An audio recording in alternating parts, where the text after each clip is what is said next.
दोस्तों पहले इस वीडियो को ध्यान से सुने और देखें। चाचा जरा 1 किलो चीनी दे दो। बिटुआ मोटरसाइकिल कहाँ गई तुम्हारी?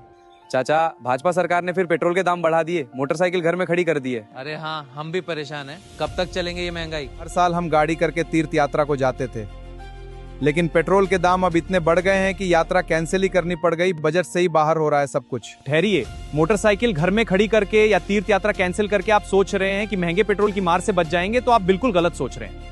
पेट्रोल डीजल महंगा होने का मतलब बस आपके व्हीकल से नहीं है। जब पेट्रोल डीजल महंगा होता है तो सब्जियों दालों को खेतों से मंडी तक पहुंचाने वाले ट्रकों का किराया बढ़ जाता है, इसलिए सब्जी दाल महंगी हो जाती है।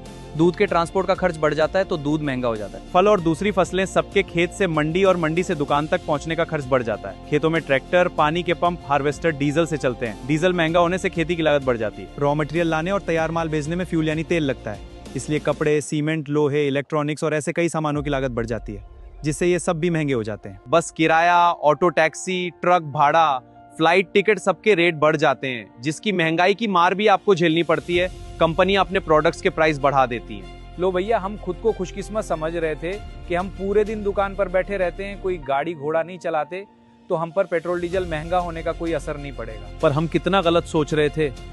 पेट्रोल डीजल के बड़े दाम तो हमारा बजट ही बिगाड़ देंगे।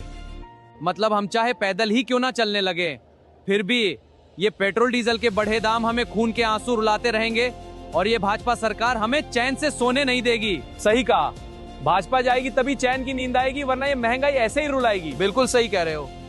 भाजपा राज मतलब महंगाई के बाद महा महंगाई का वार ही वार।